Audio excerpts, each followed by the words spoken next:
Байыркыны баян кылып, бешик терметип, уу сүтү менен оозантканда эле ата тегин айкындап айтып, ааламды акылы менен туюуга үйрөткөн аял заты эне эмеспи? Ошондой кадыр сыйыбыз, кыргыз энеси деген сыймыктуу атыбызды ардактап, ааламдашуу мезгилинде кыздарын кыр күйдөн тыйып, каада салтын сактап келе жатабы? Деги эле улуу журттун тукумун улаган энелерди көрсөтүү, кыргыз энелеринин өзгөчөлүктөрүн, нарк насилин баяндоону максат кылдык. Бүгүн Кыргызстандын эң алыскы райондорунун бири Чоң Алай районунан келген Ак Пейил апалар тобу. Бул топ аймагында аттын кашкасындай таанымал болуп калган фольклордук апалар тобу. Ыр десе ырдап, чимиреле бийлеп, тоо коюнун мекендеп, коомдук иштерде да өздөрүнүн жакшы жактарын көрсөткөн нарктуу апалар. Улуу тоону мекендеген тоодой бийик элинин оозанган тамагы, кыргыздын өзүнө гана таандык кол өнөрчүлүгү, нарк насили жөнүндө апалар менен баян курууну эп көрдүк. Бул көрсөтүүнүн алкагында дагы да апалар менен кыргыздын унутта калган көптөгөн нерселеринен теле сабак катары үйрөтүп, жайылтабыз деген изги тилек менен көрсөтүүнүн алгачкы сабын баштадык.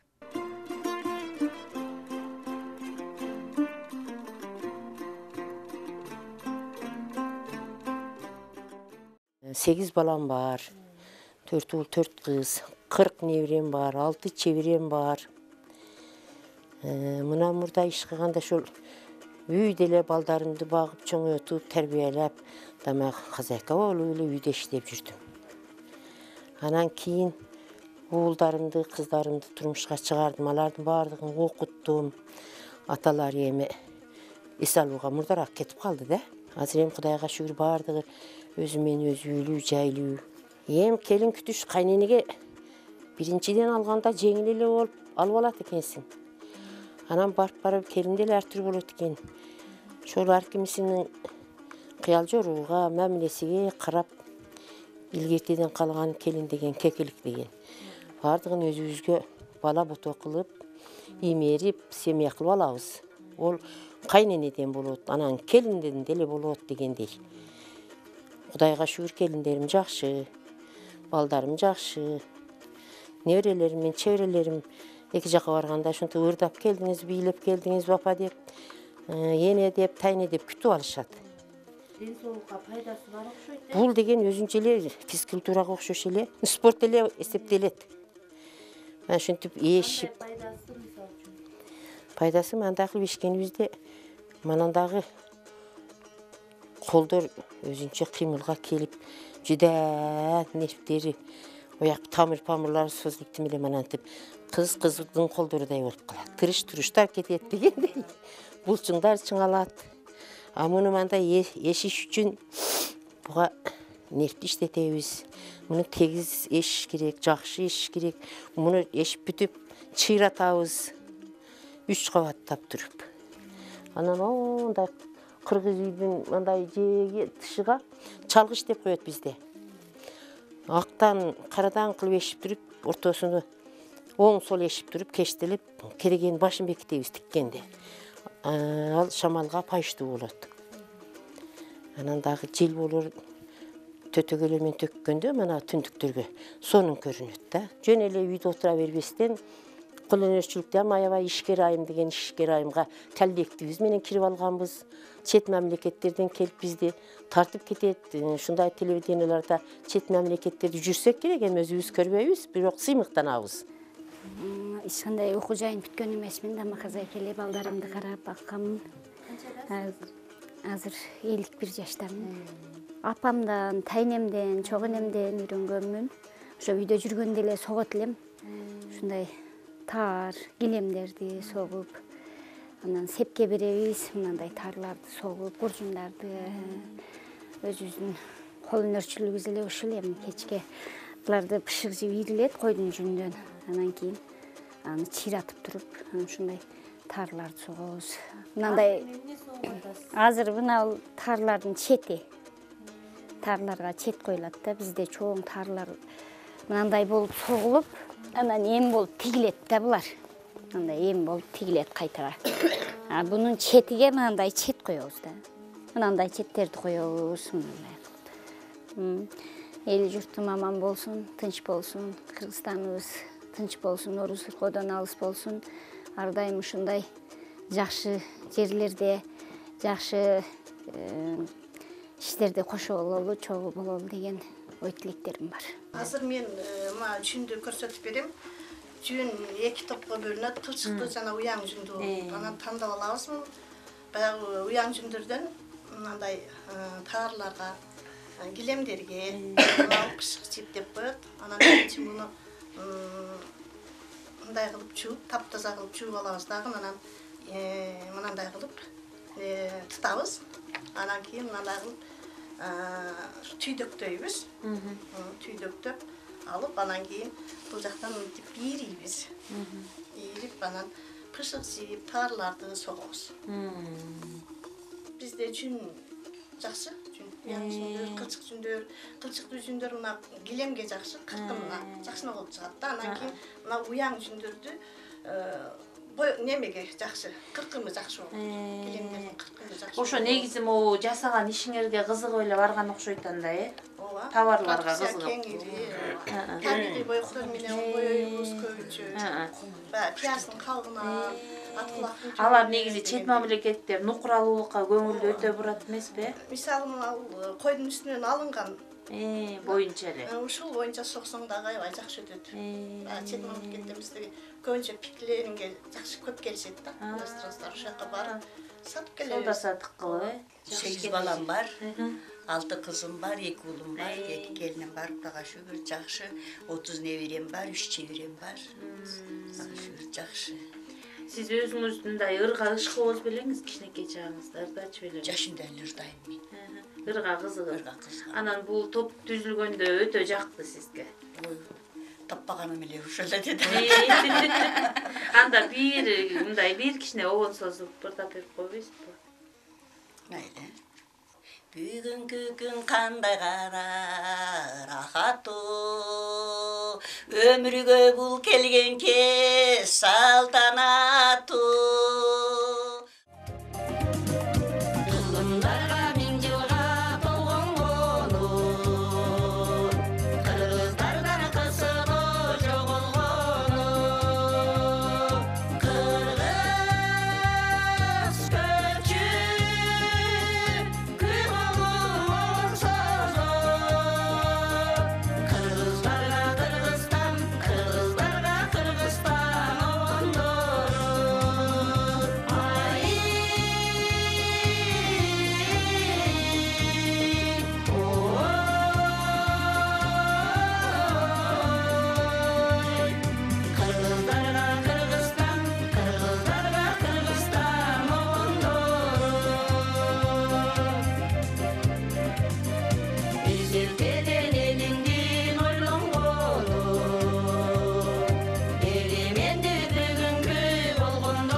3 ұл, 2 қызым бар.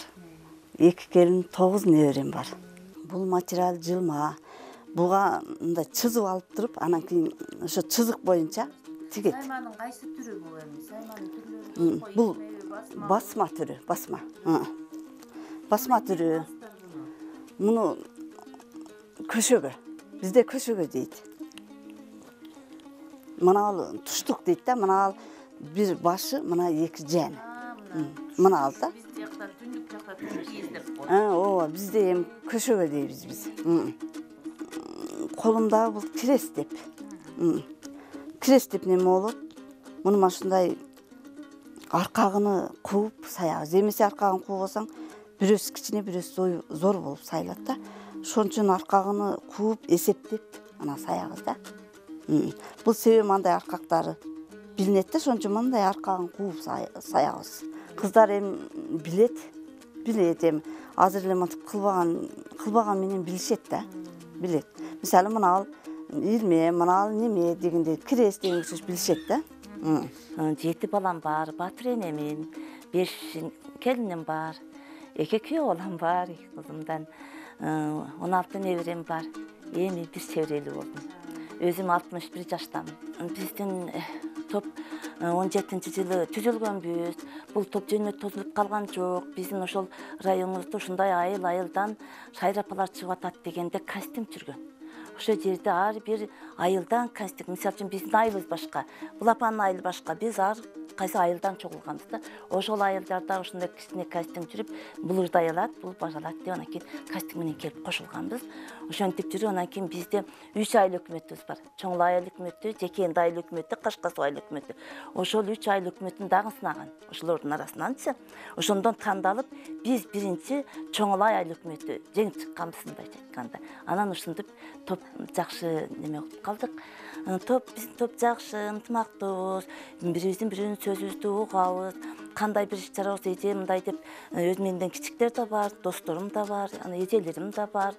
Айтып турушат, бардыгыбызды ортого баягы бир кеңеше турган ишибиз болсо, ортого салабыз чогулуп туруп. Мындай болуп атат, ушуну кантип чечебиз? Кимин кантип жардам бересиңер же? Кимин кандай кыласыңар? Кимге шартыңар? Шартка да карайбыз. Балким анын шарты туура келбей калса, макул, сен азыркыда ушундай шартың менен экен. Макул сен ушуга баргын дейбиз. Мыналы кол өнөрчүлүктө биз мына Баялай менен байланыштып канчадан бери Швейцария аркылуу каржылайт бизди. Ошолор келгенде биздин жетекчиси бар, Туратбекова Жибек деп. Ошо Жибек бизди кошкон ошо. Мурда негизи мурда эле ахандын эмеси менен мындай айткандай, ошондо биз иштечү эле мен дагынчы. Азырдан ошондо көп жылдан бери иштейбиз. Жаш келиндер бар. Биз апалар мына ушул кол өнөрдүн кайсынысы куруш керек? Күзүгүн кантип байлаш керек? Цветин кантип бирге бир төп келтириш керек? Ошондон бери биз ошолорго айтып турабыз. Бир эле кол өнөрчүлүк менен жаштарга каада салтты дагы көрсөтөбүз. Мурунку унутулуп бараткан каада салтты да алып чыгабыз. Ошону менен кошо эле биз тарбия дагы. Көп азыркы жаштарыбыздын тарбиядан мындай кандай дейин, артта калбаса да кыйла мындай болуп калды. Мурунку биздин мезгилибиздеги тарбия кандай эле?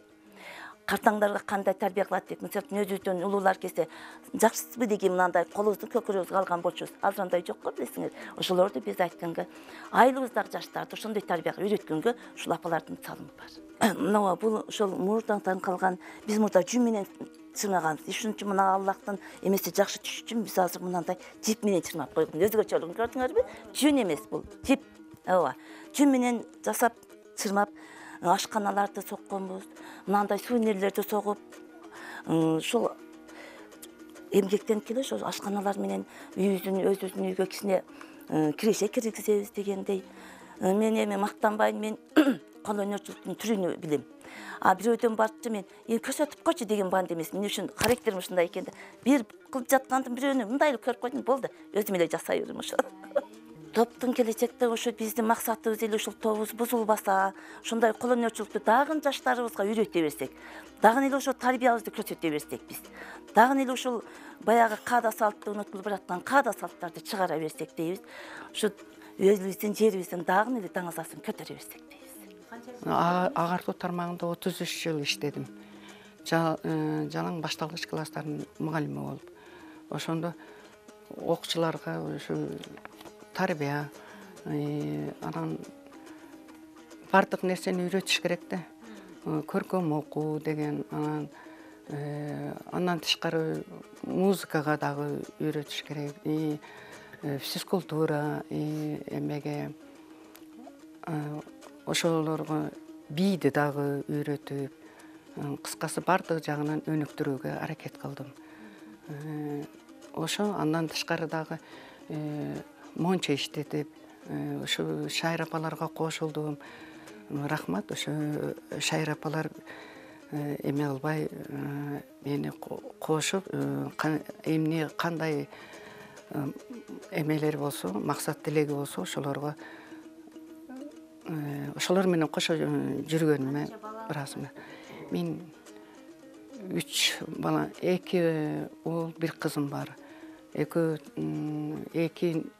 неберем бар. Жалаң жаштар менен, жаш балдар менен жүрүп, ашаларды үйрөтүп, баскан турганга чейин үйрөтүп, аларга бир нерсени айтсаң дагы, окусаң дагы, ушундай жүрүш керек, ушундай туруш керек, балды ата-энеңерге мындай мамиле жасагыла, өзүңөрдүн жүрүш турушуңарды минткиле деп аябай үйрөтүп туруп, анан чоңдорго келгенде өзүң башкача сезип каласың. Ошо анан бирок аракет кылдым.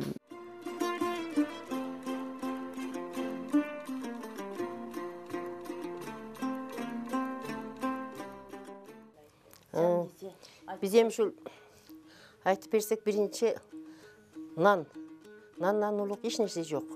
Бул нан дегенде өзүбүздүн балдарыбыз, көлөрү келиндердин өз эмгектери менен айдашат. Будай айдашып, аны ооруп, жууп, тазалап, суу тегирмен деген болгон бизде. Суу тегирменге тартып, анан нан жасап беришет. Себеби булардын витамини күчтүү болот. Булар дарыга пышпайт. Өз эмгектери менен пышырып, өз эмгектери менен аракеттенип, ушуга чоңурайдын да бизде үйрөнүшкөн. Анан бул нан дан азыктардан нан жасалат, манандай каттамаларды жасайбыз, анандай боорсокторду жасайбыз, андай заң деп коет, анандайларды жасайбыз, талкандарды жасайбыз, манандай талкандарды.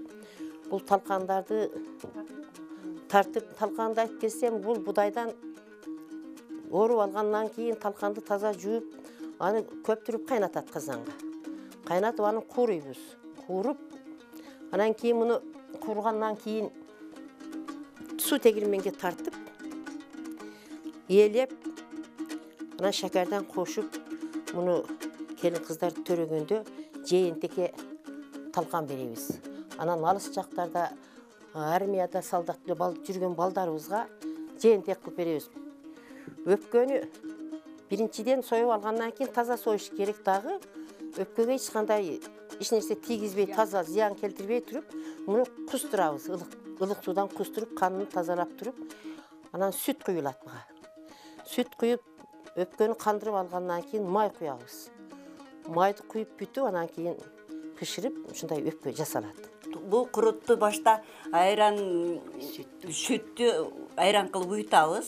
Уюткандан кийин аны капка куябыз. Капка куйганда өзүнчө эле бир суу саргып, агып, кыскасынан өзүнчө сүзмө болот. Сүзмөнү анан казанга салып, кадимгидей бир 3-4 саат кайнатабыз. Кайнатып туруп, курут кылып, муну анан кадимгидей эле тоголоктоп, чийге жайылат да. Бизден эң сыйлуу келген коногубузга айрыкча жайлоого чыкканыбызда биз каттама менен чабат кылмай сайын меймандарды кетирбейбиз.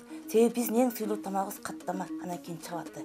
Анан кийин эгер биз жака шашылып кетип калса балдарыбыз мыкчыма деп, мынандай жалчыма деп коебуз бизде, эми мыкчыма. Ушундай кылып мыкчыма кылып аны кетиребиз. Балдарга сал беребиз ошону. Каттама кылсак мына дагы көпкө азык катарды дагы көпкө алып жүрсө болот. Себеби бул сасыбайт, көгөрбөйт, эми эч нерсе болбойт да. Себеби майга болгон эме да каттама. Муну сүткө жуурулат унду. Анан кийин ток алып жүрөт адамды, иммунитетти көтөргөнгө аябай пайдалуу. Биздин мына тамактардын баардыгы ошондой. Баардык адамга жагымдуу, кышкысын үшүтпөйт. Мына курутты ичип алсаңар, майдан кошуп, анча куштаңарды ачпайт, анча үшүбөйсүңөр дагы. ошо бизде эң башка жакта билбейм, башка жактан кылышты билбейт экен. Биздин чоңулайда өтө сону курутtu күчтүү кылабыз бизчи. Анан кийин мурда анча деле биз бала мезгил издейт бар калган эмес экенбиз. Азыркы мезгилде дагы сыйлуу тамагыбыздын бири курут болуп калды биз. Келген мыйманыбызбы, тойбу сөзсүз курут менен беребиз. Анан кийин башка этти, башка тамагыбыздан киргизебиз. Чоңалайда мурда бал болбойт деп айтышканда, бал болбойт деп эч ким ар деле кармаган эмес негизинен. Анан Чоңалай өкмөтү, айыл өкмөтү боюнча бизде эле болгон арычы. Анан биз аракеттенип карап, биринчиден бир 15 эле жашыга барып карап көргөнбүз, болобу болбойбу деп. Анан ошодон жакшы болот экен деп азыр 90 жашыгыбыз бар. Бал кармайбыз, күйөөм өзү карайт балды. Анан ушул бал натуральный.